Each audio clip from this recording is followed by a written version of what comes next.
Are we ranting today? Or what are we doing for the Lexus? No. Right up front, we should talk about the fact that this car is not for us.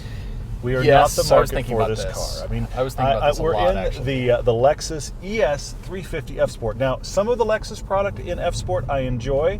I want to put that up right up front. Hang on, we're doing a corner. Ooh. I'm in sport mode. Careful, we got gear in the trunk. $50,000 ES 350 F Sport. I'm in sport mode. I'm doing things that resemble corners. If you get a dent from the inside out because your stuff got thrown across the trunk, that's bad. We were driving, is that what you're saying? We might have been driving. The thing is that this the fun? It has zero steering feel. It has zero cornering feel. Yeah. It does hold the road pretty well. But none of that, you're going to be surprised because your eyes are like, no, we're good. The rest of your body has no sensation of cornering other than the fact that the road turned. Yeah. None. Zero. I mean, you're thrown a little bit in the seats, and I will say the seats are good. But right up front, with your acknowledgement of how good Lexus is, they are good. They're excellent, as a matter of fact, and I love their rear-wheel drive stuff. Their LC500 is awesome. I like their IS right now. This is the front-wheel drive Camry alternative. This is like the Camry dressed up. You're watching Everyday Driver. We make a TV show, podcast, and YouTube channels dedicated to great cars, driving adventures, and helping you find a car you'll love. Subscribe and hit the bell so you don't miss a thing. It is. So this is the GAK platform. That means nothing except that the Avalon and the Camry and the ES are built on the same platform. Yes. Although this is 2 inches longer. This has a 113-inch wheelbase, whereas the Camry is 111. It's shorter. Hang on. That's like almost long. Audi A8 level wheelbase. That's a really long wheelbase. By the way, they still make the LS after this. This is which is rear-wheel drive and actually competing with those big boys. But this is still, I mean, there's a lot of legroom in the back. This is a long, large car. It is. Now, for most buyers, I feel like, you remember the Crown Victoria? Remember this car? Oh, wait, how are you going to land this plane? Stay with me. I'm trying. The Crown Vic was bought by, we'll just say, the older generation, right? And, you know, our folks. Yes. That was sort of the go-to because it was inexpensive, it was a large car, it was comfortable, and it was reliable a sedan. And all those things, yes. It related to cars of the 50s and 60s that were just big sedans. True. So then after that came the Buick Regal. Everybody switched to the Buick Regal. Yeah. And then after that, everybody switched to Camrys. And then after that, we're all in CUVs. But here is Lexus, I feel like, with the market and the people that actually buy them are locked into the typicals. We have to have an SUV, we have to have a midsize SUV, a sedan, and maybe coupe if you're lucky. But I've been thinking about this car, and I thought, what if this was a Sport Turismo? It had a wagon on the back of this. Would we like it any better? But I say that honestly, if it was a wagon on the back, the target audience that wants a nicer Camry wouldn't buy it because they don't want a wagon. True. And it wouldn't change the fact that the problem here, and look, we're just driving around a city. We got a couple of corners. We're driving around a city in Park City where we are. The problem here is in dynamics. It is hell-bent on making sure you don't know what's going on. This is, of course, it's not what this is for. But I will say what's surprising is when you drive this on the freeway at 80 miles an hour, because that's the speed you and I drive on the freeway. It's got an 8-speed transmission. You will not hear the engine note. But what I am surprised by is how much tire and wind noise this generates. Considering the market, it creates a surprising amount of tire and wind noise. The engine is obviously a more pleasing note, but you're gonna die that down for this market. But yet you're left with, around this mirror and just tire noise in general, more than I would expect. Because if you're going to create this kind of quiet, just capture chamber where nothing affects you, then why am I hearing that much rustle? Honestly, I hear you. I mean, in a sports car, if we were in something hot, all of that is irrelevant. Noise is not an issue. But if that is what Lexus is going for, to insulate you so you can hear yourself think, of course they are. Then absolutely, you don't want to have that at all. I hear you. Ooh, I heard a little bit of a rev. You did that because I got almost to 5,000 RPM. That's why. If I put it back into drive, even though I'm in sport mode, let it drive itself, we will never hear the engine again. To 8th gear. We'll never hear the engine again. Ever. For 8th gear. It's not going to happen. Okay, so look, I have designer friends who work at Toyota. The person who designed the Camry is Ian Cartabiano. He's an excellent designer, former classmate. did the Camry. Now, as you know, we're not huge fans of the Camry, just dynamics alone. It's not what and he did a great job on that market segment. He did a great job. There's one. It happens. Yeah, of course it does. There's a Model 3 too, because we're in Park City and they're everywhere. Yeah. All right, so the interior of the Camry is just weird. It is. Not a fan, huh? Okay. It doesn't make sense. I think it's just lines for the sake of lines. Whereas in Lexus, and what they desperately try to do, and to good success actually, seen in the LC and here, is very much more driver focused. Yeah. But does it need to be?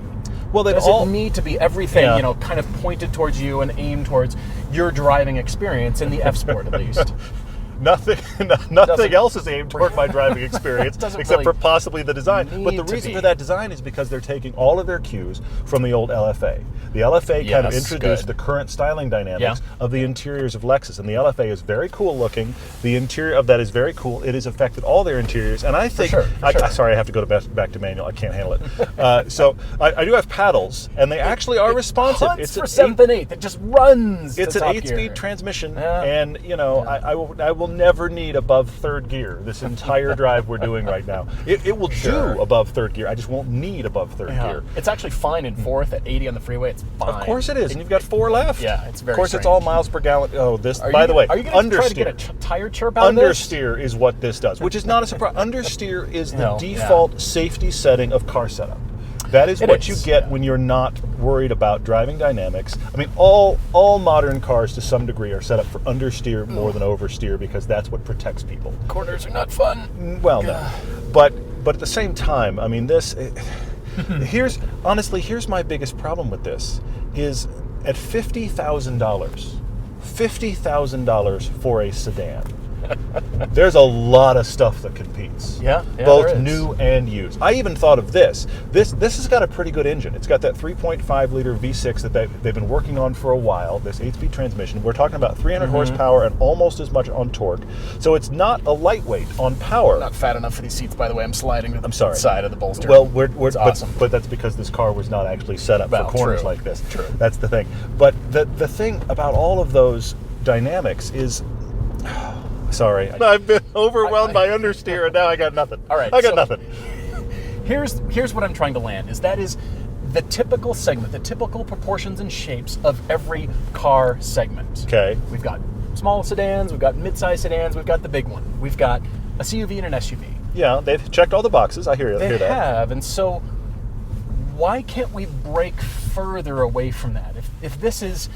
Lexus has differentiated themselves in styling, certainly. How about dynamics? Well, a couple of the cars have. But what about everything else? Because when you check the F Sport box, and you get the F Sport package here, isn't this now in the V series? Everybody's picked a name. We've got, V for Cadillac, M for BMW, AMG, picked 3 letters. F for Lexus. They all have their... Now it's sporty. It isn't sporty in this. And we aspire to those, the hot rodded brands. Yeah. But with Lexus, because of the clientele, because of the folks who buy them, and this is not a shot against the buying public, it's a trim level, but it's trying to be sporty. And it isn't. It's neither. It needs to be either just a trim and just a package. It's the premium level, or it actually is going for performance. Or it needs to be the GTS. I get that. Yes. Which is the sweet spot of Porsches, we'll say. Sure. Okay. You know what I mean? Yeah. I see that. But it's neither. It's seats. It's the color. It's some trim. And I like the seat look. I like the color. The feel of this interior is nice. And we talked about it also on the Lexus RX recently. They've done really well in interiors, and they've focused on the place to be, and that is fantastic. Right. The problem is, once you put that F Sport badge on, I agree. You and I both come to that and go, okay, this should have some sporting intentions, and this does not. And to the thought I had before, this has got plenty of power. At $50,000, you know what I thought of you could get? You could save your money. True, but you could save your money. Okay. Get an Alfa Giulia with the Turbo 4, which will be far better looking, far more fun to drive. Yeah, I agree there. Far more fun to drive. Now the problem is the Lexus will only ever run, and the Alfa might only be in the shop. but the buyers for this car aren't looking at Alfa. They're never going to, which is too bad.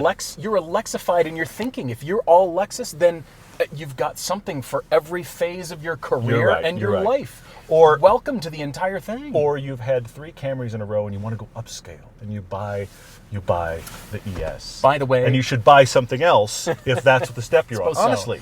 The advertised power output for the Camry is 301 horsepower. If you get the 3.5 liter V6, it's 302 on the Lexus. It's because it's a long wheelbase Camry. It is. With a Lexus maw on the front. It is. Which is honestly, you're doing this. Which of the stylings do we find more offensive? Honestly. All right, I need to drive this thing.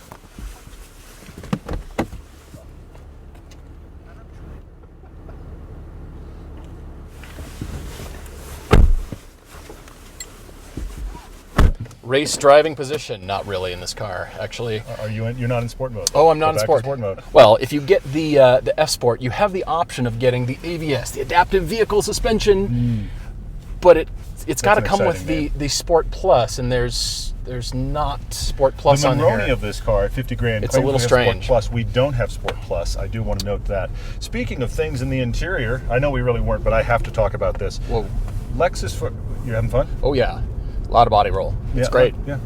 We don't have the vehicle suspension, the AVS. We don't. Well, I'm kind of convinced we don't, even though the Monroney tells us otherwise. Yeah, well, we don't. Yeah, I don't think it does. Sport Plus, but honestly, coming in hot, downshifting into a corner, hard into second. This is still a Lexus. Your passenger. It's still an ES 350. Your passengers will hate you if you try to do this. I'm taking the inside line because you have to. Wow. All right. As we've sort of landed on, and it's the clientele that is never going to drive the car this way. Yeah. So my question is, if we're creating an F Sport package, is it just trim or is it full on? This is the M, the motorsports version of Lexus. Yeah. Because they build cars that can do this. I got in this car thinking, man, I'd love Lexus to build something smaller and lighter and then Lexify it from a, it's really smooth and comfortable, and it's a GT car. It's Aston Vantage sized or something like that. The Lexified version of the Toyota's 86 platform. What would that be? That would be interesting. I mean, the closest we've gotten is that 200H, which is used by cyclists everywhere. Not. Honestly, I think this car is a powerful car for people who don't like to drive. I hear you. I hear you. I think that's what F Sport has done here. It has given you a car that feels powerful, but you're not a person that likes to drive. Yeah, I'm with you. Come on. All right. I heard the exhaust. Hey, because you got above 4,500. That's why. Wow. It's a slow build, we'll say. It's just a slow. But if you're not, if you're my mother-in-law, who by the way has the prior Gen ES, okay? I know she does. If you're her, this is going to feel powerful to you. It's going to feel like this is more power than I ever need. Okay. Fair enough. But it's not about driving engagement at all, and so that sport package is just, this feels quick. Well, that's all it is. Well, that's the issue that I have with the trim package, because you get the seats, you get the look, the overall look to the car well, there's something going on here. There's something, kind of more sporty. I don't even think the look says that. I think it just says white Lexus sedan. Yes, it does. It's not great in white. Lexus seems to be doing everything in white, which I don't think quite sets it off. And we've had this rant before on the podcast. White. Yeah. But this car does beg the question for questions that we have had on the podcast about, you know what, guys, I commute, I'm on the East Coast. I need something that is still big enough for family. I want to be comfortable. It's got to have decent power. I don't care about track days. I don't really care about canyon driving. I just want something smooth and fast and comfortable. There's a huge market in this segment that we've got. With the dollars you're spending, there's a huge market. So what makes this stick out? What makes this compelling to buy? I think that's the question, especially at 50 grand. And I think the answer is because I want a nicer Camry. I really think that's the market. Do you? I think it's because I am completely dedicated to the fact that I want reliability. There's some power. I want reliability. I want the Lexus dealer experience, which is phenomenal. They cater to you. You have great loaner cars. They do phenomenal on the loaner experience. So I want the dealer experience of Lexus. I want to step up. I want to be treated really well at the dealer. I want to know it's going to run. I always have liked my Camry. Oh, look, I have some money. There's an ES. I think that's your buyer. But at $50,000, I'm sorry, I'm ranting now. At $50,000, I want to like driving it at least a little, and I just don't. Yeah. Do you think it needs to be safe, or the thinking is, you know what, Camrys are safe. It runs. Absolutely. It's got good resale value. Absolutely. People like them and buy them. Yes. So I'm going to step up a little bit. Yes. And therefore, I think it's not in the toe of the pool of Alpha or this mysterious brand called BMW or something else. And we're just, I know I can count on this car. Yes. It's going to be more luxurious. I should be getting more for my money.